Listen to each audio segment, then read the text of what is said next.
Hello everyone, I hope you guys will be doing great. कोई एक बच्चा confirm कर दे कि आपको मेरी आवाज़ आ रही है. Am I audible? ओके मिसम, थैंक यू. बच्चों, जैसा कि आप सब जानते हैं, हमने इंग्लिश ऐसे की लेक्चर सीरीज़ स्टार्ट की हुई थी और इस लेक्चर सीरीज़ के हमने 4 लेक्चर कवर किए थे. ठीक है, इन 4 लेक्चर्स में बच्चों सबसे पहले लेक्चर में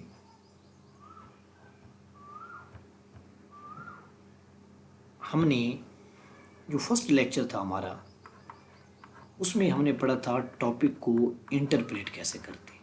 ठीक है, जब हमने टॉपिक को इंटरप्रेट करना सीख लिया तो दूसरे लेक्चर में बच्चों मैंने आपको बताया कि उस टॉपिक के रिलेटेड हमने आइडियाज़ कैसे लेने हैं, उस टॉपिक के लिए हमने ब्रेनस्टॉर्मिंग कैसे करनी है. ठीक है, उसके लिए मैंने आपको 3 टेक्निक्स बताई थी. तीसरे लेक्चर में बच्चों मैंने आपको आउटलाइन के फॉर्मेट्स के बारे में बताया था कि आउटलाइन के फॉर्मेट कितने होते हैं, मेन हेडर को कहाँ पे रखना है. ठीक है, इंट्रोडक्शन को कहाँ पे रखना है, कंक्लूजन को कहाँ पे रखना है. ठीक है, आउटलाइन को बनाना कैसे है. फिर बच्चों चौथे लेक्चर में मैंने आपको थीसिस स्टेटमेंट के बारे में बताया कि थीसिस स्टेटमेंट होती क्या है, थीसिस स्टेटमेंट को क्या आउटलाइन में लिखना ज़रूरी भी है या नहीं है. ठीक है, फिर मैंने आपको बताया कि थीसिस स्टेटमेंट कितनी सेंटेंसेस पे मुश्तमिल होती है. ये सारी क्वेरीज मैंने आपकी कवर की. बच्चों, जो आज का हमारा लेक्चर है, इसमें मेरे प्यारे बच्चों हमने, ये हमारा लेक्चर 5 है. ठीक है, और इस लेक्चर में प्यारे बच्चों हमने सबसे पहले पढ़ना है टाइप्स ऑफ पैराग्राफ. ठीक है, टाइप्स ऑफ पैराग्राफ पढ़ने के बाद मैंने आपको पढ़ाना है कि केस एंड पॉइंट क्या होता है. अक्सर आप सुनते होंगे अपने टीचर्स से भी या जिसके पास भी आप पढ़ते हैं, या आप अगर ऐसे की तैयारी कर रहे हैं CSS या PMS में, तो वो आपको बच्चे कहते होंगे कि यार आपने केस एंड पॉइंट आउटलाइन में नहीं लिखे. एक कहता है मैंने नहीं लिखे, एक कहता है मैंने लिखे हैं. तो इस लेक्चर में मैं आपको बताऊंगा केस एंड पॉइंट होता क्या है, और फिर मैं आपको बताऊंगा कि क्या आउटलाइन में केस एंड पॉइंट्स लिखना ज़रूरी भी है या नहीं है. ठीक है, ये आज का हमारा लेक्चर है.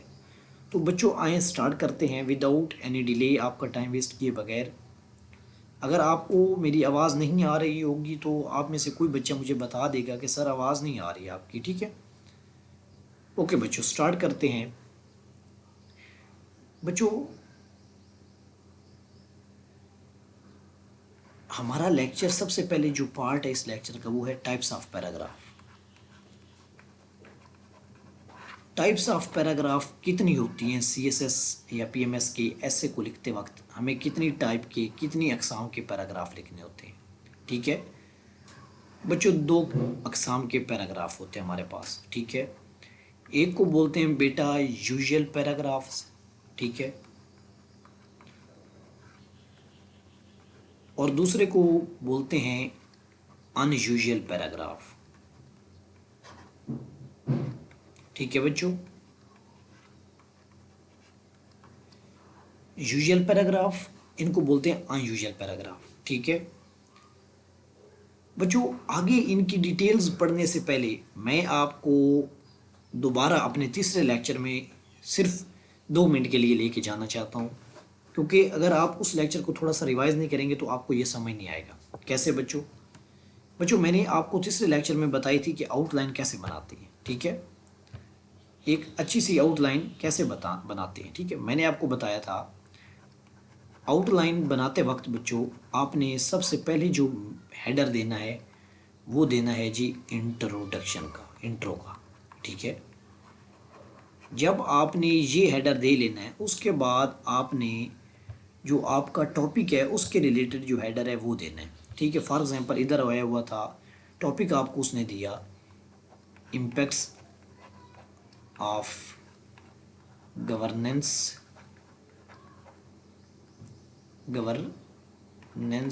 क्राइसिस. गवर्नेंस क्राइसिस के इम्पैक्ट्स क्या होंगे, ये हमारे पास क्या था, टॉपिक था. ठीक है, तो इसका जो दूसरा हेडर बनेगा बच्चों वो होगा, सिर्फ यही होगा के इम्पैक्ट्स ऑफ गवर्नेंस क्राइसिस। ठीक है, ये हमारा दूसरा हेडर बन गया।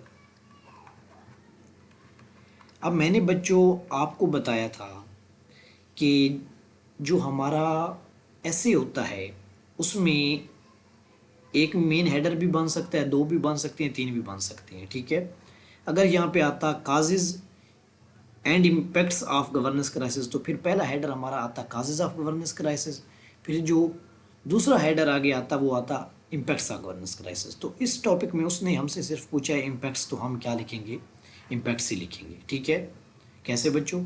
अब हमें यहाँ पे कितने इम्पैक्ट्स लिखने हैं? अगर आप CSS का ऐसे लिख रहे हैं तो आपको उस 13 से लेके 17 इम्पैक्ट्स लिखने हैं। ठीक है, लेकिन अगर आप PMS का लिख रहे हैं तो आपको मैक्सिमम 10 इम्पैक्ट्स लिख देने हैं। ठीक है, 10 आर्गूमेंट्स देने हैं। ठीक है बच्चों, अब आप इसको लिख सकते हैं 2.1, 2.2, 2.3, 2.4, यहाँ तक आपने 2.15 तक, फॉर एग्जाम्पल एक बच्चे ने 15 आर्गूमेंट्स दिए।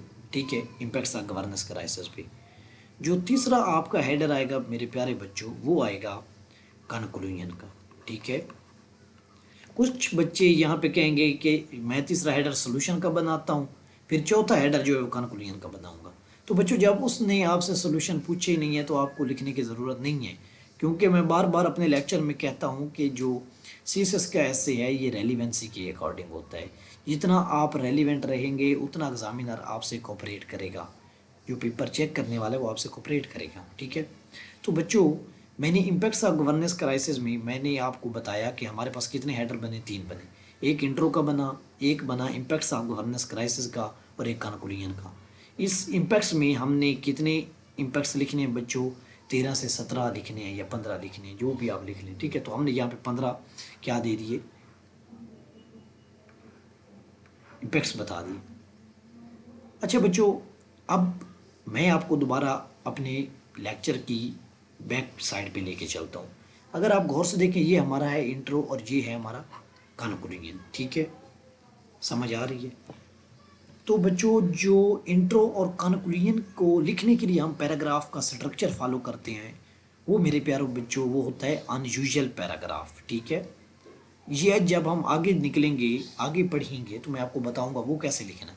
बस आपने अभी तक समझ लेने, जो इंट्रो का पैराग्राफ हम लिखते हैं या जो हम कंक्लूजन का पैराग्राफ लिखते हैं, ये बच्चों अनयूजुअल पैराग्राफ्स होते हैं। इनका स्ट्रक्चर दूसरे पैराग्राफ्स के स्ट्रक्चर से हट के होता है। और एक जो हम ट्रांजिशन पैराग्राफ लिखते हैं वो भी क्या होता है बच्चों, अनयूजुअल पैराग्राफ होता है। ठीक है, यहाँ तक समझ आ गई? लेकिन जो हमने मेन हेडर के नीचे 17 आर्गूमेंट्स लिखने हैं बच्चों, उनका जो पैराग्राफ का स्ट्रक्चर होता है वो बच्चों सारों का सेम होता है। मतलब जो हमने 13 से 17 आर्गूमेंट्स लिखने हैं मेन हेडर के नीचे बच्चों, उनका स्ट्रक्चर सेम होता है। उनका स्ट्रक्चर या उस पैराग्राफ को हम बोलते हैं यूजुअल पैराग्राफ। आर्गूमेंट्स लिखने के लिए जो हम पैराग्राफ यूज करते हैं उसको हम बोलते हैं यूजुअल पैराग्राफ। ठीक है, कैसे बच्चों?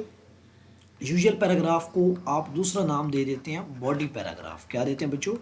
Body paragraph. ठीक है बच्चों, तो मैंने आपको बच्चों बताया कि हमारे पास इंट्रो, कंक्लूजन और ट्रांजिशन पैराग्राफ के लिए हम अनयूजुअल पैराग्राफ स्ट्रक्चर फॉलो करते हैं। लेकिन जो हमारा बॉडी पैराग्राफ होगा, ये जो आर्गूमेंट होंगे उनको एक्सप्लेन करने के लिए, उनको लिखने के लिए जो हमारा पैराग्राफ का स्ट्रक्चर होगा वो होगा यूजुअल पैराग्राफ। ठीक है, तो मैंने बच्चों सबसे पहले आपको टाइप्स ऑफ पैराग्राफ इसलिए बताई क्योंकि कुछ बच्चे कहते हैं कि इंट्रो और कंक्लूजन, ठीक है, उनका और जो हमारे आर्गूमेंट्स होते हैं उनका जो स्ट्रक्चर होता है वो सेम होता है। नहीं बच्चों, इंट्रोडक्शन, कंक्लूजन और ट्रांजिशन पैराग्राफ का जो स्ट्रक्चर होता है पैराग्राफ का वो और होता है, वो डिफरेंट होता है। इसलिए हम इनको कहते हैं अनयूजुअल पैराग्राफ। इनका एक दूसरे से भी नहीं मिलता। ठीक है, ये तीनों एक दूसरे से डिफर करते हैं, लेकिन जो हमारे आर्गूमेंट्स होते हैं वो सेम स्ट्रक्चर फॉलो करते हैं। ठीक है, वो सेम स्ट्रक्चर फॉलो करते हैं, इसीलिए हम उनके पैराग्राफ को क्या बोलते हैं, बॉडी पैराग्राफ बोलते हैं। यहाँ तक समझ आ गई है बच्चों? तो बच्चों अब मैंने आपको बताया कि जो हमारी आउटलाइन है, जो हमारी ऐसे की आउटलाइन होगी, उसमें हमारे पास प्यारे बच्चों, सबसे पहले इंट्रो की हेडिंग आएगी, उसके बाद जो मेन आर्गूमेंट है जो एसए में उसने पूछा है उसकी हेडिंग आएगी, उसके नीचे हम 13 से 17 आर्गूमेंट्स लिखेंगे और बाद में क्या लिखेंगे, कंक्लूजन। ठीक है, इसमें मैंने आपको बताया जो इंट्रोडक्शन है और जो कंक्लूजन है ये फॉलो करते हैं जी अनयूजुअल पैराग्राफ का स्ट्रक्चर, क्योंकि इनका स्ट्रक्चर जो है वो ना तो अपने आप से मिलता है, एक दूसरे से मिलता है, और ना ही इनका स्ट्रक्चर आर्गूमेंट के पैराग्राफ से मिलता है। ठीक है, इसलिए हमने इनको नेम दिया अनयूजुअल पैराग्राफ्स का। ठीक है, अनयूजुअल पैराग्राफ्स। लेकिन मेरे प्यारे बच्चों, जो हमारे पास आर्गूमेंट्स होंगे, ठीक है, मेन हेडर के जो आर्गूमेंट्स होंगे, इनमें जो हमारा स्ट्रक्चर फॉलो होता है उसको हम बोलते हैं बॉडी पैराग्राफ। क्या बेटा बोलते हैं? Body paragraph. ठीक है, अच्छा बच्चों, ये तो हमारा सबसे पहले हमने पढ़ लिया कि टाइप्स पैराग्राफ की कितनी होती हैं। बॉडी पैराग्राफ या यूजुअल पैराग्राफ एक चीज़ है और अनयूजुअल पैराग्राफ दूसरी टाइप है। समझ आ गई?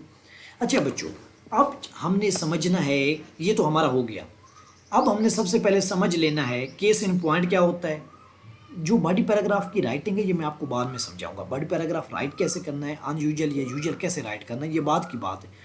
अब तक मैंने आपको बताया कि बॉडी पैराग्राफ और अनयूजुअल पैराग्राफ में फ़र्क क्या होता है, या यूजुअल या अनयूजुअल में फ़र्क क्या होता है। तो यूजुअल वो होता है जो सेम पैटर्न फॉलो करे, और वो हम सिर्फ लिखते हैं मेन आर्गूमेंट्स के लिए, जो हमने आर्गूमेंट देने होते हैं ऐसे में उनके लिए। लेकिन जो अनयूजुअल पैराग्राफ होता है बच्चों, वो हम इंट्रो के लिए, कंक्लूजन के लिए और ट्रांजिशन पैराग्राफ के लिए इस्तेमाल करते हैं। जो ट्रांजिशन पैराग्राफ है इसके बारे में भी मैंने आपको आगे चल के बताना है। आपने इस सीरीज़ में, इस लेक्चर सीरीज़ में सिर्फ क्या रहना है, पेशेंट रहना है। क्या रहना है बच्चों? पेशेंट रहना है, सब्र रखना है। क्यों? क्योंकि आप सीएसएस का ऐसे पढ़ रहे हैं, पीएमएस कैसे पढ़ रहे हैं, तो ये एक दिन की बात नहीं है। इसके लिए आपको ये जो लेक्चर सीरीज़ है इसको फॉलो करना पड़ेगा, इसको थोड़ा सा सब्र से, दिलेरी से, ठीक है, कंसिस्टेंसी से सुनना पड़ेगा। ठीक है, चलें बच्चों आगे आते हैं जी। अब बच्चों, मैंने सबसे पहले आपको बताना है कि केस इन पॉइंट क्या होता है। ठीक है, केस इन पॉइंट समझने के लिए बच्चों मैं आपको आगे थोड़ा सा लेके चलता हूँ। ठीक है, देखें, केस इन पॉइंट मैं लिखता हूँ, हमारे पास टॉपिक था, अभी देखिए मैं आपको बताता हूँ, ये हमारी है आउटलाइन की heading.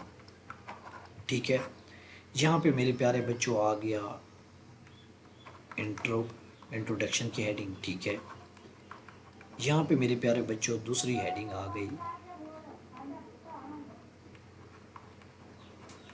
Impacts of poor governance. ठीक है, पुअर गवर्नेंस के असरात क्या होते हैं। ठीक है, ये आ गया। अब इसमें पहला जो आर्गूमेंट मैंने दिया 2.1 दिया, वो दिया बच्चों इंक्रीज्ड पॉलिटिकल इंस्टेबिलिटी। जब गवर्नेंस क्राइसिस होंगे तो पॉलिटिकल इंस्टेबिलिटी जो है वो बढ़ जाएगी। ठीक है, ये पहला मैंने सबूत दिया, सॉरी आर्गूमेंट दिया। दूसरा आर्गूमेंट मेरे प्यारे बच्चों मैंने दिया break down of law and order. Law और ऑर्डर जो है वो ख़त्म हो जाएगा। ठीक है प्यारे बच्चों। तीसरा, इसके लिए मैंने आपको आर्गूमेंट दिया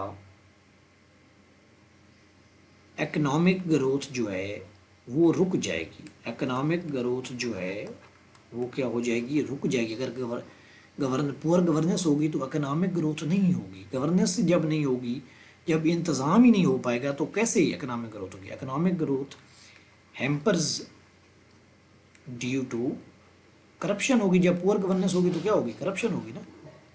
अच्छा बच्चों, यहाँ हमने क्या लिखने हैं, 17 आर्गूमेंट लिखने। जब आप 17 लिख लेंगे तो आपके पास जो तीसरा हेडर आएगा वो आएगा कंक्लूजन का। ठीक है, मैं आपको समझाना चाह रहा हूँ केस इन पॉइंट क्या होता है। केस इन पॉइंट की, इसके लिए मैंने ये तहरीर लिखी है। समझे केस इन पॉइंट क्या होता है बच्चों। अब आपने सीएसएस का या पीएमएस का एक रूल याद रखना है कि ये बात आपने जो भी आर्गूमेंट देना है, जो भी आपने आर्गूमेंट देना है, उसको बेटा आपने हवा में नहीं लिख देना। ठीक है, उसको हवा में नहीं लिखना, उसको आपने प्रूव करना है, उसको आपने साबित करना है। ठीक है, आप अगर आर्गूमेंट ठीक भी दे देते हैं लेकिन अगर आप उसको साबित नहीं करते तो आप ऐसे पास नहीं कर सकते।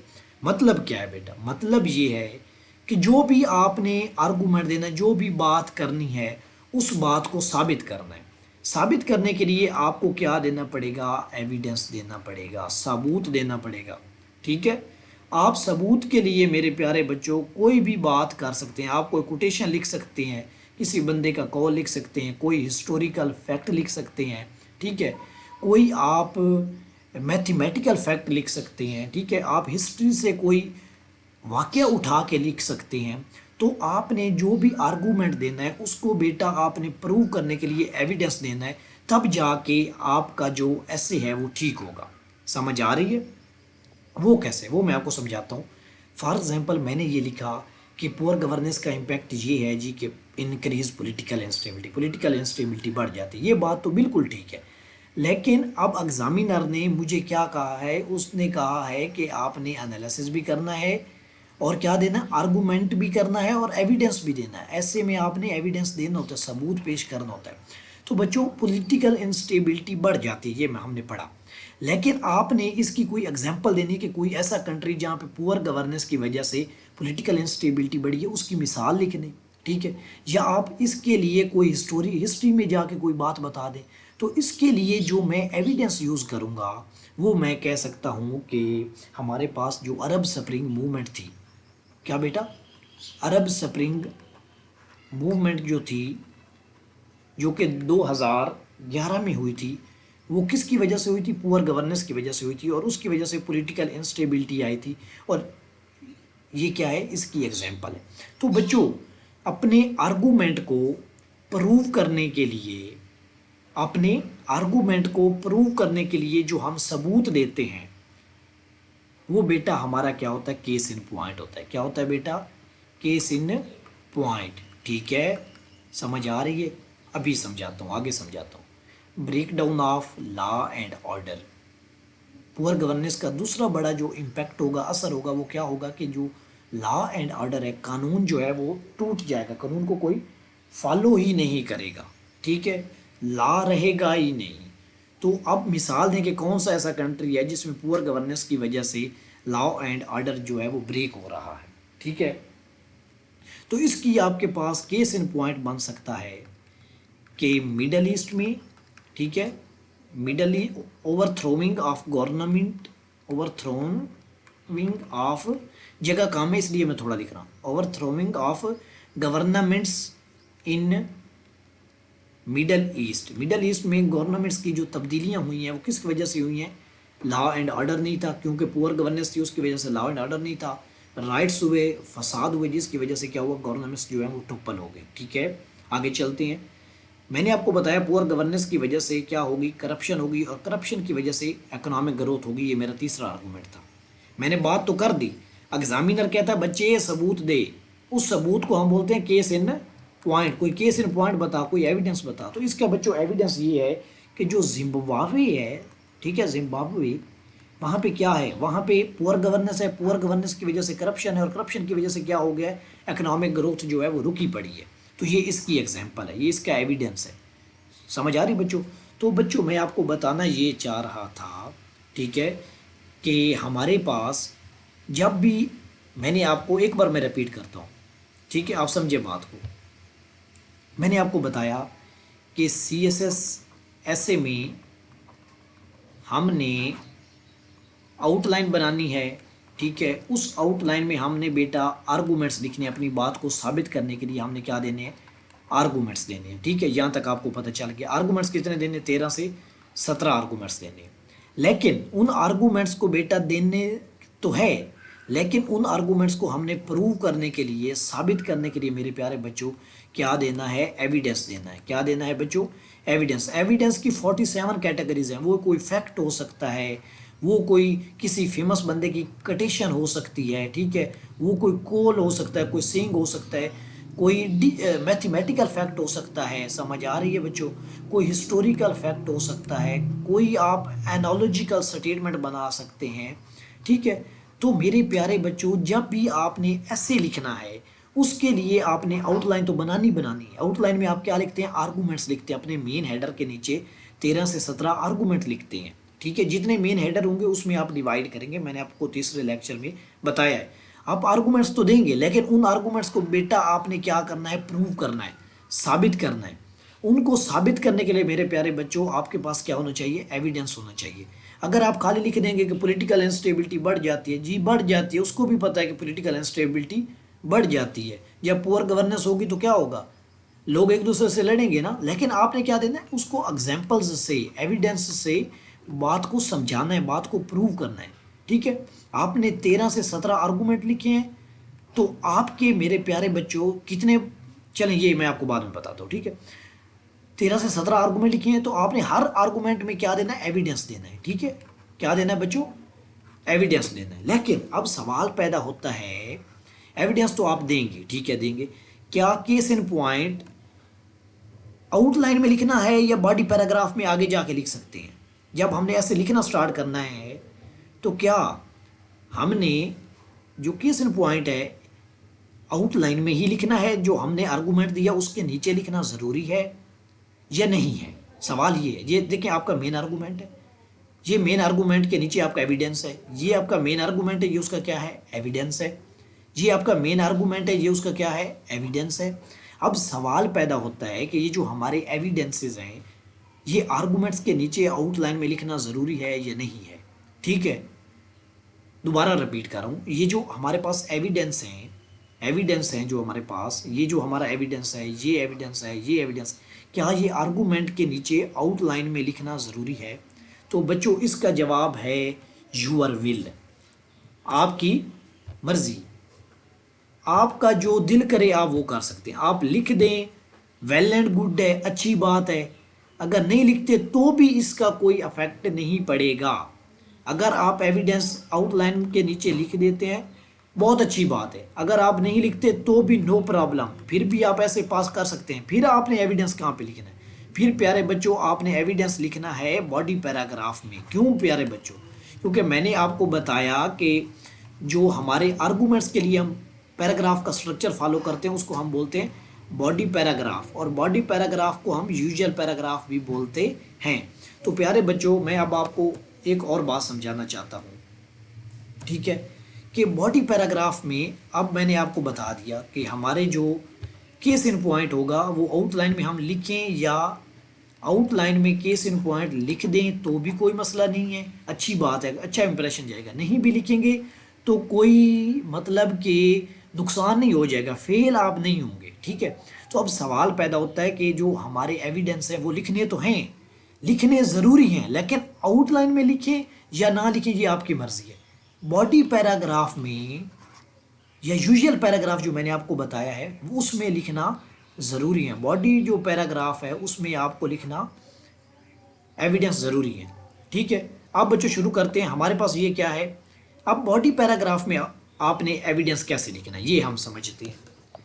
आपने याद रखना है कि बॉडी पैराग्राफ जब भी आपने लिखना है, आपके पास कितने, अगर आपने दिए हैं 15 आर्गूमेंट तो कितने बॉडी पैराग्राफ बनेंगे, 15।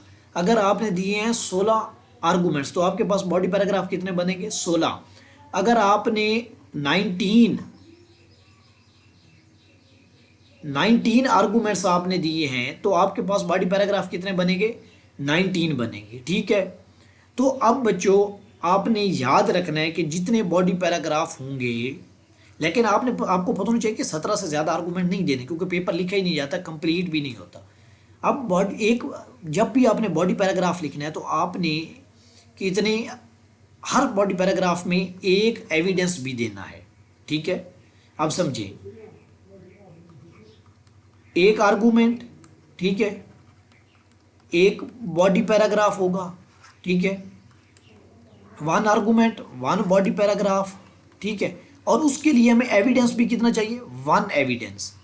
ठीक है, इसको हम बोलते हैं मेरे प्यारे बच्चों rule of unity. Rule of unity क्या कहता है कि जब भी आपने बॉडी पैराग्राफ लिखना है आपने क्या करना है, 1 बॉडी पैराग्राफ है, एक ही आर्गूमेंट देना है और एक ही एविडेंस देना है। समझ आ रही है, सब मिसाल से समझाता हूँ। ठीक है, बॉडी पैराग्राफ के लिए आपने रूल ऑफ यूनिटी को फॉलो करना है। रूल ऑफ यूनिटी क्या कहता है कि एक आर्गूमेंट होगा, एक ही उसके लिए बॉडी पैराग्राफ बनेगा और एक ही उसके लिए सबूत देना है, 2 सबूत कभी भी नहीं देने। कैसे प्यारे प्यारे बच्चों, मैं आपको समझाता हूँ। जैसे मैंने आपको बताया कि ये हमारे पास है इम्पैक्ट्स ऑफ पुअर गवर्नेंस, ये हमारा ऐसे टॉपिक था। अब सबसे पहले तो आपने याद रखना है कि हमने पहला जो आर्गूमेंट दिया वो दिया इंक्रीज्ड पॉलिटिकल इंस्टेबिलिटी, ठीक है। दूसरा दिया break down of law and order. मैं आपको दोबारा लिख के समझाता हूँ, आपने बात को गौर से समझना है। थोड़ा सा लेक्चर लंबा हो सकता है लेकिन ये आपका मेन लेक्चर है, समझ लें। अब आप ऐसे लिख रहे हैं, ठीक है। इंट्रो की हेडिंग लगाई प्यारे बच्चों, पहली। दूसरी लगाई इम्पैक्ट्स ऑफ पुअर गवर्नेंस, ठीक है प्यारे बच्चों। पहला इम्पैक्ट आपने लिखा increased political instability, political instability बढ़ जाएगी, ठीक है। अब आपने याद रखना है कि दूसरा मैंने लिखा break down of law and order, break down of law and order. आप गौर से समझें। सबसे पहले तो आपने ये ज़हन में रखना है कि हमने एक ही आर्गूमेंट अकेले लिखना है। एक आर्गूमेंट जो है हमारा अकेले लिखना है, दो आर्गूमेंट को कभी मर्ज नहीं करना, ये ऐसे का रूल है। आप ये नहीं लिख सकते, अगर आप लिखेंगे इन दोनों को जमा कर देंगे, increased political instability and break down of law and order, तो आपका जो पेपर है वो कैंसिल कर देगा। क्यों? क्योंकि ऐसे के लिए आपने रूल ऑफ यूनिटी फॉलो करना है। आपने कभी भी दो आइडियाज़ को एक ही आर्गूमेंट में नहीं लिखना। दो आइडियाज़ होंगे तो कितने आर्गूमेंट बनेंगे? दो आर्गूमेंट बनेंगे, और हर आर्गूमेंट के लिए सेपरेट बॉडी पैराग्राफ होगा। समझ आ रही है? अब आप इनको क्या नहीं कर सकते, increase political instability and break down of law and order, अगर आप इनको मिक्स नहीं करेंगे, आप क्या करेंगे? इंक्रीज पॉलिटिकल इंस्टेबिलिटी अलग आर्गूमेंट है, break down of law and order अलग आर्गूमेंट है, ठीक है। इसके लिए आपने एक एविडेंस दिया, अरब स्प्रिंग मूवमेंट, ठीक है। अब आप इसमें दूसरा एविडेंस नहीं दे सकते, समझ आ रही है? अब आप इसमें दूसरा एविडेंस नहीं दे सकते कि आप ये नहीं, ब्लैक लाइव्स मैटर आप फॉर एग्जांपल लिख दें।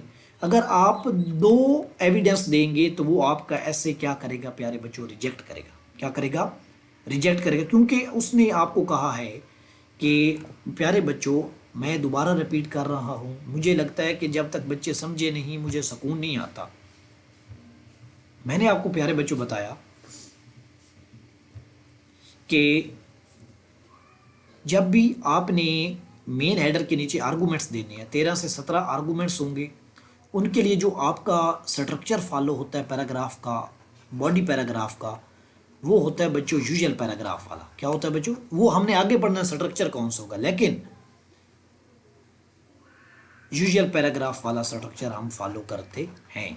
लेकिन मेरे प्यारे बच्चों, यूजुअल पैराग्राफ का स्ट्रक्चर लिखने से पहले मैंने आपको बताया जितने आपके पास आर्गूमेंट होंगे, ठीक है, 13 आर्गूमेंट्स हैं, तो हर आर्गूमेंट में आपने क्या देना है? एविडेंस देना है। क्या देना है बच्चों? एविडेंस देना है, ठीक है। लेकिन जब भी आप एक आर्गूमेंट लिखेंगे तो आप उसके लिए बच्चों एक पैराग्राफ, बॉडी पैराग्राफ लिखेंगे, ठीक है। और उस बॉडी पैराग्राफ को साबित करने के लिए आप एक ही एविडेंस देंगे, वन एविडेंस देंगे। एक से ज़्यादा एविडेंस आप कभी भी नहीं देंगे। पहली बात की समझ आ गई? मतलब ये है कि वन आइडिया होगा, एक ही आर्गूमेंट होना चाहिए, एक आइडिया, उसका एक ही आर्गूमेंट बनाना है, उस एक आर्गूमेंट का एक ही बॉडी पैराग्राफ बनाना है, और उस एक बॉडी पैराग्राफ में एक ही एविडेंस देना है। समझ आ रही है? आप एक आर्गूमेंट में दो आर्गूमेंट नहीं घुसा सकते, एक बॉडी पैराग्राफ में दो आर्गूमेंट नहीं लिख सकते, एक बॉडी पैराग्राफ में दो एविडेंस नहीं लिख सकते। समझ आ रही है? रूल ऑफ यूनिटी क्या कहता है कि वन बॉडी पैराग्राफ होगा, वन आर्गूमेंट होगा, वन ही एविडेंस होगा, ठीक है। एक बॉडी पैराग्राफ में दो आर्गूमेंट भी नहीं आ सकते और ना ही दो एविडेंस आ सकते। अगर आप ऐसा करते हैं तो आपका जो ऐसे के पैराग्राफ्स हैं उनका स्ट्रक्चर जो है वो बिल्कुल गलत है, और आप ऐसे कभी भी पास नहीं कर सकते। समझ रहे हैं आप मेरी बात? मैंने आपको बताया बॉडी पैराग्राफ के लिए आप जो स्ट्रक्चर फॉलो करते हैं वो यूजुअल पैराग्राफ वाला होता है, जो हमने अपने अगले लेक्चर में पढ़ना है। लेकिन उससे पहले मेरे प्यारे बच्चों, मैंने आपको समझाया कि जब भी आप बॉडी पैराग्राफ लिखेंगे उसके लिए आपने मेरे प्यारे बच्चों रूल ऑफ यूनिटी फॉलो करना है। रूल ऑफ यूनिटी क्या कहता है? वन आर्गूमेंट, एक आइडिया आएगा आपके दिमाग में, उसका एक ही आर्गूमेंट बनाना है, उस आर्गूमेंट का एक ही बॉडी पैराग्राफ लिखना है और उसका एक ही एविडेंस लिखना है। एक बॉडी पैराग्राफ में दो एविडेंस लिखेंगे तब भी आपका पेपर कभी पास नहीं होगा। एक बॉडी पैराग्राफ में दो आर्गूमेंट लिखेंगे तब भी कभी पास नहीं होगा। ठीक है, तो मैं रिपीट करता हूं, हम अपने पहले लेक्चर में हमने इंग्लिश ऐसे की लेक्चर सीरीज स्टार्ट की। उसमें हमने अपने 4 लेक्चर डिस्कस किए, जिसमें हमने पहले लेक्चर में मेरे प्यारे बच्चों टॉपिक को इंटरप्रेट करना सीखा। फिर मेरे प्यारे बच्चों दूसरे लेक्चर में मैंने आपको ब्रेनस्टॉर्मिंग के बारे में सिखाया कि आइडियाज़ लेने कहते हैं कैसे हैं, फिर उन आइडियाज़ को आउटलाइन में कैसे लिखना है। फिर मैंने आपको चौथे लेक्चर में बताया कि थीसिस स्टेटमेंट क्या होती है, उसको आउटलाइन में लिखना चाहिए या नहीं लिखना चाहिए, उसके रिलेटेड आपके सारे डाउट्स क्लियर किए। फिर मेरे प्यारे बच्चों हमारा आज का लेक्चर था जो कि लेक्चर 5 था, उसमें मैंने आपको बताया बच्चों कि एक पैराग्राफ की कितनी टाइप्स होती हैं, केस इन पॉइंट क्या होता है, और क्या केस इन पॉइंट को आउटलाइन में लिखना ज़रूरी है या नहीं है। तो मैंने आपको टाइप्स ऑफ पैराग्राफ में 2 टाइप्स बताई, एक होते हैं बेटा यूजुअल और एक होते हैं बेटा अनयूजुअल। ठीक है, यूजुअल के लिए जो हम स्ट्रक्चर फॉलो करते हैं वो आर्गूमेंट के लिए हम इस्तेमाल करते हैं। आर्गूमेंट्स लिखने के लिए जो हम स्ट्रक्चर फॉलो करते हैं वो होता है यूजुअल पैराग्राफ वाला, और इन्हीं को हम बॉडी पैराग्राफ बोलते हैं। अनयूजुअल जो होते हैं ये बेसिकली इंट्रो को और कॉन्क्लूजन को और किसको ट्रांजिशन पैराग्राफ को शो करने के लिए यूज़ होता है। ठीक है, ये मैंने आपको बताया बच्चों। ये बताने के बाद मैंने आपको ये भी बताया कि क्या एक आउटलाइन में केस इन पॉइंट लिखना ज़रूरी है। लेकिन इससे पहले मैंने आपको बताया केस इन पॉइंट होता क्या है। केस इन पॉइंट बेसिकली बच्चों वो सबूत है जो हमने अपने, ये हमारा आर्गूमेंट है, इसको प्रूव करने के लिए जो हम सबूत देंगे उसे हम बोल देंगे केस इन पॉइंट। ठीक है, और इन केस इन पॉइंट को लिखने के लिए मेरे प्यारे बच्चों मैंने आपको बताया, ये आर्गूमेंट को लिखने के लिए जो स्ट्रक्चर बताया वो बताया बॉडी पैराग्राफ का। ये स्ट्रक्चर आगे पढ़ाना है मैंने आपको नेक्स्ट लेक्चर में, बॉडी पैराग्राफ। और बॉडी पैराग्राफ के लिए मैंने आपको रूल ऑफ यूनिटी बताया कि आप एक आइडिया आपके दिमाग में आएगा, उस आइडिया से आप एक आर्गूमेंट बनाएंगे, उस एक आर्गूमेंट से मेरे प्यारे बच्चों आप एक बॉडी पैराग्राफ लिखेंगे, और उस बॉडी पैराग्राफ में एक एविडेंस ज़रूर देना है, सबूत ज़रूर देना है। हवा में बातें सब कर लेते हैं, लेकिन सीएसएस का ऐसे जो है वो आर्गूमेंटेशन है। आर्गूमेंटेशन के लिए आपको एग्जाम्पल्स, एविडेंसेस, फैक्ट्स कोट करने पड़ेंगे। ठीक है, तो मैंने प्यारे बच्चों आपको बताया एक आइडिया, एक आर्गूमेंट, एक आर्गूमेंट से बेटा एक ही बॉडी पैराग्राफ, और एक बॉडी पैराग्राफ से एक, उसमें एक एविडेंस लिखना है। ठीक है, अगर आपने 13 आर्गूमेंट दिए तो आपके बॉडी पैराग्राफ बनेंगे 13। अगर आपने 14 आउटलाइन में आर्गूमेंट लिखे हैं तो बॉडी पैराग्राफ कितने होंगे? 14, और हर में एक एक एविडेंस देना है। ठीक है, अपने नेक्स्ट लेक्चर में मैं आपको बताऊंगा कि एक अच्छा बॉडी पैराग्राफ कैसे लिखते हैं। बहुत आसान है, आज का लेक्चर समझ लें, टेंशनें दूर हो जाएंगी। ठीक है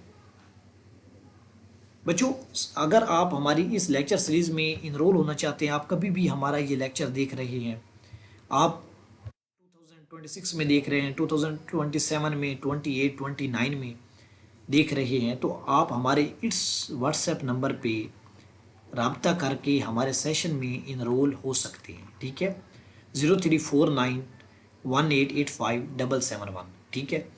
ऐसे के अलावा मैं तमाम 6 कंपल्सरीज भी पढ़ाता हूँ, 5 कंपल्सरीज, ऐसे के अलावा 5 कंपल्सरीज पढ़ाता हूँ।